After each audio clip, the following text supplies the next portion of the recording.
there's places in your life where you're doing really well, right? And you're like, ooh, this is really great. I'm all the success I want and all this sort of stuff. But a lot of times is that we have this combination, right? We have a combination of, well, I've made a lot of money, but I don't have the relationship I want.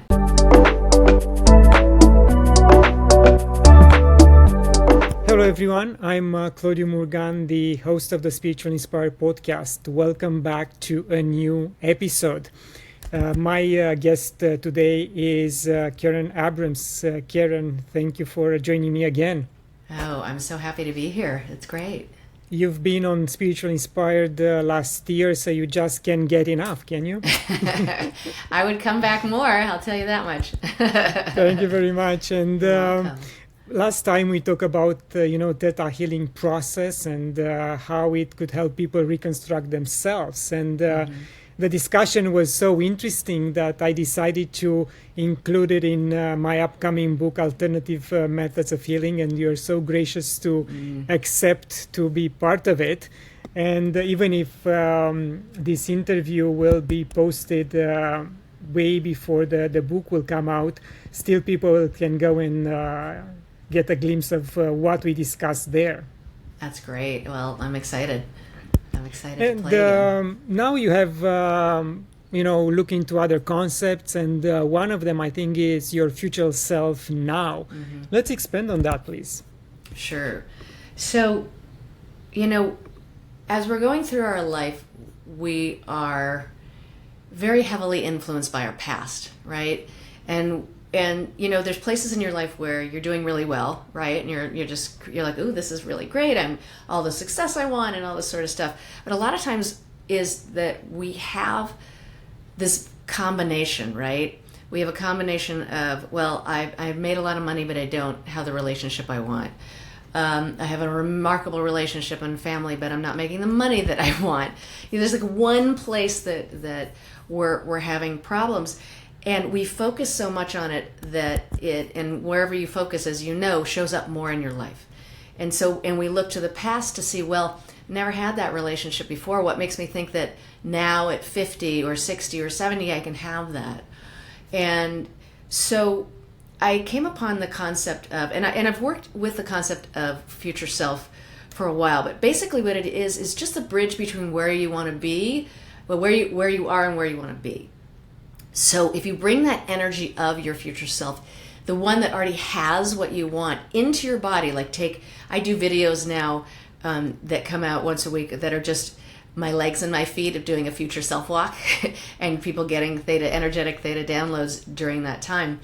And that's really fun because when we walk in the steps of our future self who's fulfilled in the areas we want to be fulfilled, we stand different, we walk differently, and we make different decisions for ourselves. And I'll give you just a silly example that I did one time when I was out and I said, well, I'm going to take like 5 minutes and walk like my future self. So, right, I'm standing straighter, I'm just projecting better just in general. And I walk and I decide, oh, I'm going to keep it when I walk into my office. And that morning I had gotten 3 calls where people had to suddenly cancel for whatever reason. And I just said, I'm going to stay in that energy. And so I just made some decisions and took some actions in those moments. And within 20 minutes, I had 3 more 3 more appointments. And it wasn't like I went, oh my God, what do I have to do? Or God, I can't believe that happened today. What am I going to, I didn't go into a place that I could have gone. And that was like, ooh, that was just 10 minutes in that. Imagine if you really spend some time there. And so I started finding other techniques that are enhanced by Theta Healing. And that's when I started to feel different too, using the future self work. We can talk about that too. Yes, and I think it gives us the confidence to show up differently and at the same time be humble on how we show up, because we can be confident and exude confidence without being cocky, and people will listen to us and understand and feel that attitude, and they are more enticed to come and ask for help. Absolutely. And you know, it's easier to receive support when you are coming from, or even offer support to other people. And especially like we were talking about, like in business and things like that, people don't want to do business with you if you appear desperate, right? Everybody has moments of desperation. We all have them. Or, wow, we need more clients than we have right now. So we go through those things, but you can't come to the table and go, oh my God, I need this so badly, you know, right? You need to come and go, hey, you know, this is what I have to offer. You got to stand in your power and go, I'm wonderful at what I do. And I believe in myself, and not in a fake way, in a real way. And when you bring that energy of your future self into yourself now, it just gets you there already. And people can read that, you know, people can read that in your body language and your real language. Yes, and about offering, I mean, I'll give you one of my own examples. I was invited to join a group of pretty much all women who were doing energy healing, sound healing, and they said, come and join us, you know, you are at the same frequency. And I like what I saw, and I said, look, next week I'm going to offer a free energy session to everyone who wants to participate. So I ended up with my own group of women, about 20 of them perfect. now. Right. And I did the first session, again, offered with open heart. They really enjoyed it. Some of them didn't expect to see what they saw.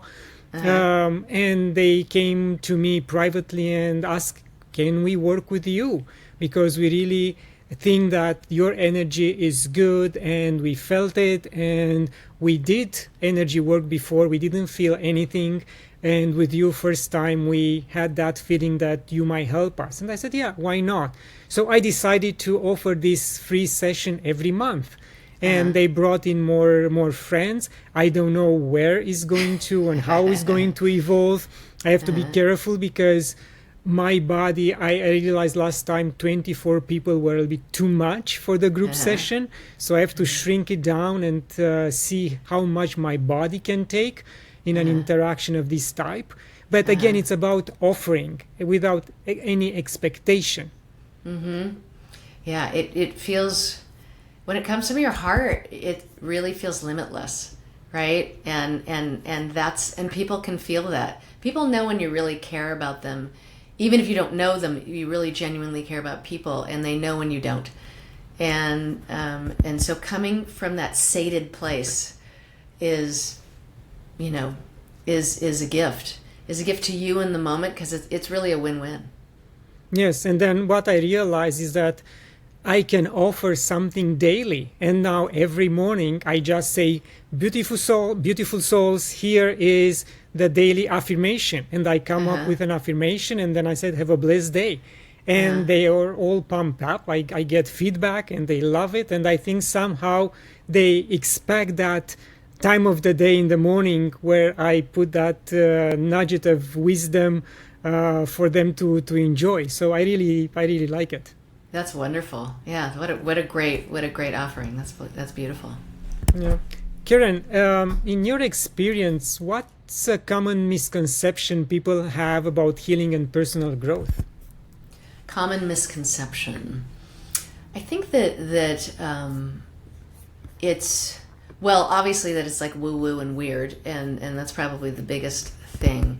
I think people are starting to understand a little bit more, because there's a lot more people out there who are explaining it from a Western mind perspective, that these are all energy fields that everybody has. You know, I don't know if you know about Heart Math or the Heart Math Institute, right? They say that there's electricity coming from your heart that is 5 feet out in front of you all the way around your whole body. So we all know that when we're with somebody who's depressed, you know, the complete opposite, you can feel, right? You can feel that it's down. And when you're with somebody who's joyful, it's really up and around. And so energy work is just working on those fields. Just like we see, you know, cats and dogs and other animals sense something from far away that we don't see it, or they know that there's going to be an earthquake, or that the weather's changing. And so it's the same thing with energy work. And that when we have a focus and we have an intention, that travels on a highway. And whether we know what that highway is, I mean, we can say it's the quantum field is one of the ones that we know from physics, that it travels on these fields and these highways to get where they need to go. And there's definitely been tons of research on that. Yes. And now we are talking about the age of technology, AI, and so many digital platforms. Right. Do you see Theta Healing process being influenced by everything that it's coming out in the open right now with technology related? AI is something, it's a big unknown right now. I mean, there's knowns in it, and then there's a big unknown about what they can go, and it's very easy, obviously, to go into a rabbit hole of what the negatives that could come from it. I believe that this is just straight. This is energy work. Basically, what it is you're using a powerful technique that connects you to your subconscious mind and your inner wisdom, and some people call your inner wisdom the universe or source or God, and we're accessing and changing the beliefs, the bottom beliefs that are holding you back, the I'm nothing and I'm worthless and nothing ever works out for me. Those sorts of things are causing decisions that sabotage your life.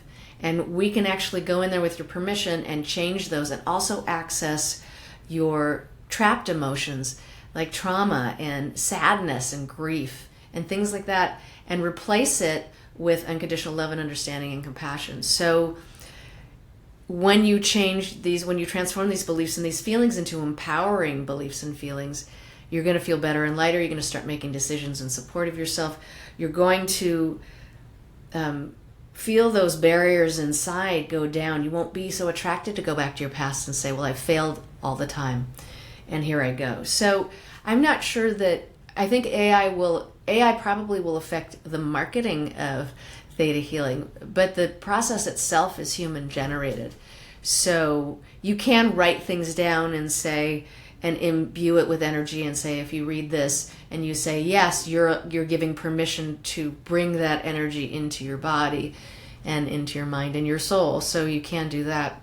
But I think AI will be more it'll be more around marketing than it will be in the actual process. So in other words, you don't think the AI will replace the practitioners, the professionals, like the experts like yourself, in guiding a potential client to go through the process? No, I mean, you can say, what would a Theta Healer say about this?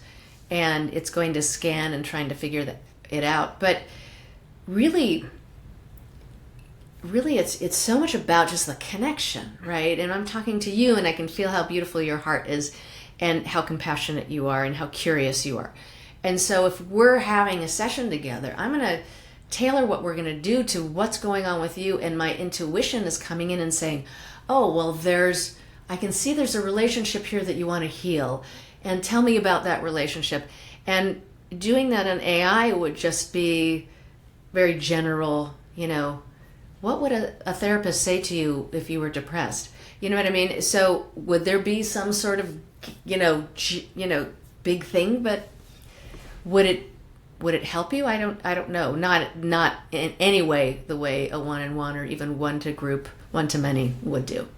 Yes, I'm glad that you mentioned that. I mean, the AI could be a database of things and yes. reply in kind, but won't have that human touch, as you said, the intuition to feel that nuance in your voice and see exactly that something is bothering you and go deeper in that direction. I completely agree with you. Yes. Yeah, you can't replace that human element there. But could you get advice? Yes, you could get very, very typical advice. And I've said, I've done that before, where I've gone into like ChatGPT and like, what would a Theta Healer say about blah, blah, blah, blah, blah. And usually they say the same thing, which is, you'd need to change the beliefs and the feelings that are causing these things at the root. You're like, okay, thank you. Doesn't make my work any easier. It just makes it, it brings you back to, no, you have to use your intuition, know who you're talking to and connect into that group energy. And AI can't do that. That's just not what it's there for. And over the last 3-4 years, has your clients' age bracket changed in any way? Like, it got younger, you have a younger clientele, or it stays the same? Most of the people that come to me, I have, I have sections of exceptions. Most of the people are between their 40s and their 70s. Most of the time it's women who are in that sandwich generation, so they're taking care of kids and they're taking care of their aging parents, and they're at this place. And I get men too. Everyone who's at the space of like, when is it about me? I need this chapter to be about me, and because all my needs, I've been sacrificing my needs for everyone else, and I'm feeling it now. I'm burnt out. I'm feeling less satisfaction. I feel like some of my other friends are passing me by and their success and everything else because they're not dealing with what I'm dealing with. And so this is the time to take back that love and attention and bring it to yourself. And it doesn't mean that you can't have it for other people, but when you really focus it on yourself also and give yourself breaks and lean into what makes you happy and bring that into your day, that you will be able to help everybody else at a much greater degree, because they're still going to need help. Your kids are still going to need help. Your parents are still going to need help. But if you need it too, it's a lot. And so we go through a lot in that area. And so it's very important to be able to take care of yourself. And that's what this helps you do.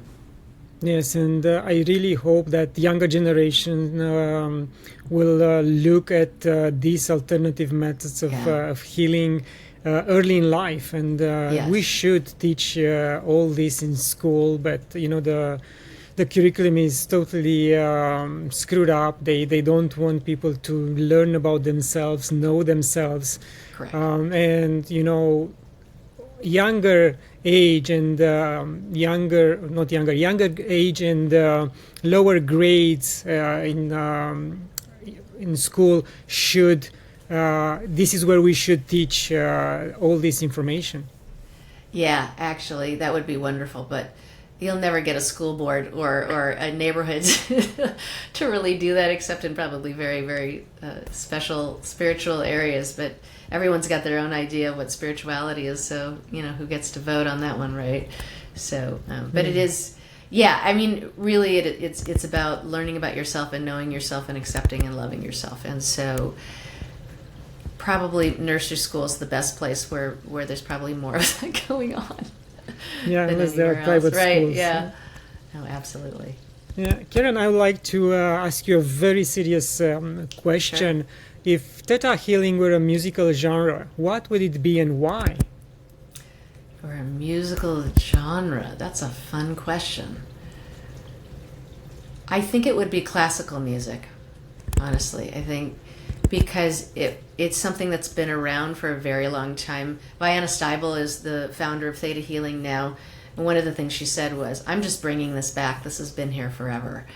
And so I think you're bringing something in that is powerful, and it affects people of all walks of life, and in a very positive way, and in a very enjoyable way. And it's there to help your body, it's there to help your mind, it's there to help your soul. Thank you. Interesting. Yes. What other interesting projects are you working on this year? Well, what I'm working on is I'm teaching future self classes or courses where over 4 weeks I'll take a topic and we'll dive into what would your future self, meeting your future self in those areas. And I'm doing one now called Your Future Self 2, which is all about meeting and embracing the energy of your most powerful self and your wealthiest self and your healthiest self and most successful self. And then during the year, I will keep taking another really important topic and diving really deep inside of it and bringing in the guided meditations, bringing in the Theta to, help our past and our present and our future, and these guided meditations to bring in that energy and embrace that energy to move forward. And I have to say, this is our second class this year that we're doing right now, and we're just seeing people really lighten up, because we really do drag our past with us, And we really do focus in our disappointments. And, if you ask the question, do you spend more time thinking about what you have or what you don't have?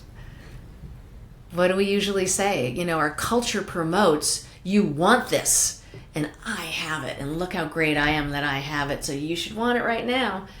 And that's how advertising is, right? They want us to look at the whole and focus on that, and how are we going to fill it. And so when you come from that place of, like we said, already being sated and really connecting to that energy of being fulfilled, you just come from a lighter place. I want to... I started seeing it in I just noticed it in lots of the abundance teachers that were out there talking about energy of the future self, and they weren't putting it like front and center. And I just kept thinking, why aren't we doing this? And I'm like, oh, because I'm called to do it right now. And it's just such a remarkable place to go. And things started happening in my life that, when life happens and you're like, woof, my daughter started having a hard time. And then the LA fires hit. And there were 2 times within 3 days where we packed up everything and we thought we were going to have to leave. And we didn't know if we were going to come back with a house standing. And one time the fire was about a half a mile away from us. And both times, late at night, something changed and we were able to stay. But we had our suitcases packed for over 2 weeks, that we could leave in basically 5 minutes, and we would be there. And going into the future self, I did this very consciously of bringing the energy of my future self in the one that had already been through the fires, that was totally fine, that everything was good. And it helped me get prepared. I don't know about you, but I live in California. So they talked about this earthquake since I was 5 years old and probably before it. And that's been it's over 50 years at this point. But they want you ready for any disaster. And what this did was help me sit down and go, okay, what do I need? Where are all the important papers that I need to have together in one place? What are the things that I need to be able to get to really quickly, and make a list? And, obviously we had it when we were packed, but now that we're unpacked and back into the world, but things changed on a dime. We saw smoke. We're at my office, and it was about 15 miles away. And by the end of the night, we were getting ready to evacuate. It was strange. And so you have to be ready for those things, but not tense. And so that just helped me do that and navigate that, and also help my daughter when she was going through, she's an adolescent, she's going through, that's a tough time in life, to be able to guide her without getting into that space of, oh my God, she feels so bad and I feel so badly for her, right? I mean, when people have children, when you're a parent, there's a common saying that you're always as happy as your least happy child, because you want to help them. But I think that's because we tend to absorb their energy. Well, instead of, absorbing it to that degree, what if you come from here and say, all right, sweetheart, I'm going to give you a big hug, and I have total compassion for you, and I love you, I love you, I love you. And this is what we're going to do to help you figure this out. And this is the general direction we're going to go in. This is the specific things. And we were able to get her the help she needed. And, so it's already helped my life, and I just noticed that these burdens were gone because I wasn't focusing on what I didn't have. I wasn't focusing on what the problems were. I was focusing on already inhabiting the solution. Yeah. So in other words, right now you are a prepper. Yeah, exactly. I'm a prepper. Very well put. Very well put. So how do you feel the energy of the land before and after the fires? There's a lot. I had to learn how to disconnect from the collective around here because there's been so much pain and so much loss. And as somebody who's super sensitive to energy, I have to make sure that energy is out of me. So I have to clear my energy every day to make sure, because then I can send energy that's much better. And, it's important to, how do I say this? Just help people. And so you can do that from a better space of with both of your feet on the ground than you can taking off into all of that energy. But yeah, it changed a lot, but it also brought a lot of compassion because we're not known for that, because it's in the entertainment capital. your appearance is very important. What your body looks like is very important. All of these very surfacey things, what the car you drive. Not that that's not like that in every big city. But what this brought out for us is all of our compassion. People just started giving things to people. Clothing stores started giving people clothes. There were big swap meets where they were literally giving away furniture and giving away clothing and, water and supplies. And so the best part of us has come out, which has been a really heartening experience. So I know that people in California, and especially along the coastline, some of them live with the, not fear, but the thought that what you just said might happen. Fires again, earthquake, potential tsunami. So in your particular case, do you think of moving more to the east side to alleviate any potential future danger? Well, that's a good question. I don't live on the beach and I don't live near it, and I'm not sure how much. Well, there's definitely warnings and things like that, so they do have tsunami stuff. I guess I don't have tsunami brain, so I'm okay in that space. So I don't feel like those types of the rising of the waters. I'm far enough away that wouldn't affect me. So I guess that doesn't come into my mindset or the way that I'm connecting with things. Earthquakes. People talk about us having lots of earthquakes. In California, there probably are lots of earthquakes, but it's one of the longest states in the union. So to say that, the amount of earthquakes that come are so rare.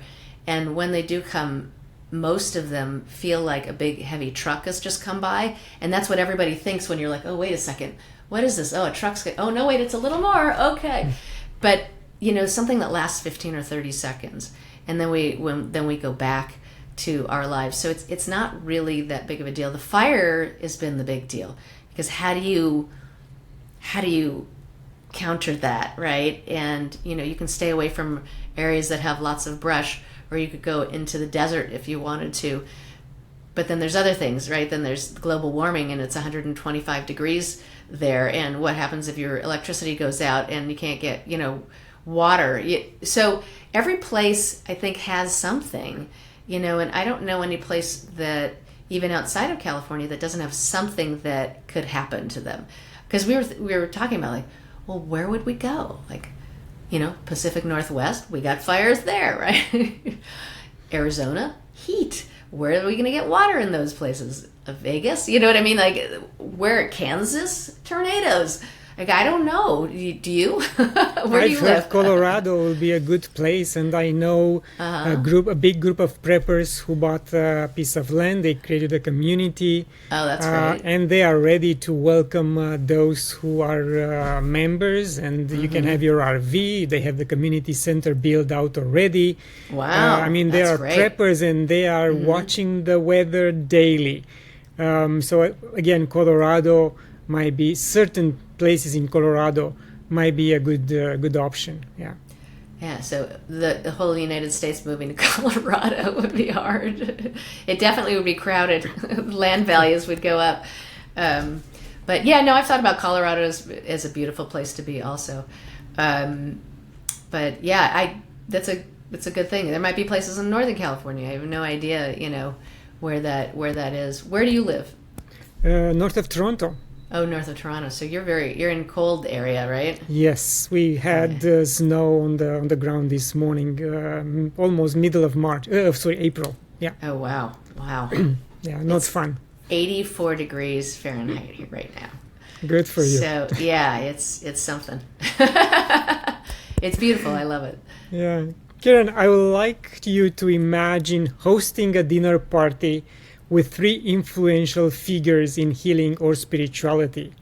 Who would you invite, and what topics would you discuss? I would love to meet Albert Einstein. I think he would be really wonderful. I would love to meet Eleanor Roosevelt. And I would love to meet Martin Luther King. I think those are 3 people that I would love to, and okay, only 3. Okay. I'll stop. Right, we could probably go on for like a list of like A million. So I would love to talk about, I think all of them have made such a huge contribution to the world. So I would really love to hear what they had to say about where they believe we're going and where we can go. I think that would be really interesting because I think all of them had a tremendous amount, obviously, tremendous amount of compassion and power. And I think the nature of personal power and how to use that to make the world a better place, I think that would be interesting. And also in physics, you know, how our vibration and our frequency reflects back to us in the world, you know, in where we're living and what's happening to us. Yeah, thank you. And I recently interviewed Barbara With, and she is the one channeling Einstein and another group of scientists. And I asked her questions about him and what else he would have loved to do during this or achieve during his lifetime. And she said that sometimes his mind was so scattered because he wanted to do this project and that project, and something else will come out every single time. And in certain cases, that's why he was not able to achieve everything. And she said, this is how I am. Like, she was referring to herself. I'm going through too many projects, and sometimes it's hard to focus. It's nice to know that regardless of the impact that you've had on humanity, that we all have those same qualities. You know, it doesn't, you know, oh, my office is a mess, right? And things like that. So that's wonderful. And also another thing of like, oh, I have so many things to do. How am I going to get everything done? And, you know, a very common, I'm never going to get everything done, right? That's a great belief in Theta to change. So maybe if I had been Albert Einstein's Theta Healer, he probably would have dug the whole Theta brainwave mentality, a Theta brainwave technique. I think he would have been really into it. Nice. Karen, anything else you'd like to mention in terms of your projects and books you are working on, or anything else? I would say that if you come to my website and get onto my email list, then you can find out, because I just believe that what I'm really dedicated right now is, first of all, helping people personally, so with private one-on-one sessions, because those are a really powerful space for you to embrace yourself and really get to the root of what's going on with you that you would like to change and make different, because that can change your life in a really profound way. And also, I think embodying that energy of the future self and maybe joining one of my month-long classes is just 1 hour once a week. So it's really easy, and there's, if you can't make it, you can always get the recordings afterwards the next day and get the video and the audio of them, and they're just as powerful. And we create a really beautiful community around healing certain areas in our life together, which is a different experience than doing something private. So those are the two things that I'm really dedicated to doing and being there for everyone. This is such a time of massive change and lots of things being thrown up in the air so that we'll be distracted by them. So it's a very, very important time to be grounded and clear about what you want, because even if our governments are changing, even if the relationship between countries are changing and all of those sorts of things are happening in the moment, you still want a fulfilling life. You still want a fulfilling social life. You still want all the health and the finances to have a secure life and retirement, and to feel fulfilled and with joy and have a life of adventure, whatever that adventure is for you. Even if that's just holding hands and walking around the block, it doesn't matter. It just matters what it is for you. And I'm here to be of support to anyone who wants to make their life better and stronger and brighter and easier. And so that's what I'm here for. Thank you very much that you mentioned the world events, and we don't have to be oblivious to what's going on around us, but we don't have to be affected and absorb that energy. Some people are up and down on the emotional roller coaster, and we really have to be much, much steadier. Our delta should be very, very small, so we can contain the energy and, as you said, put ourselves out there in a positive way.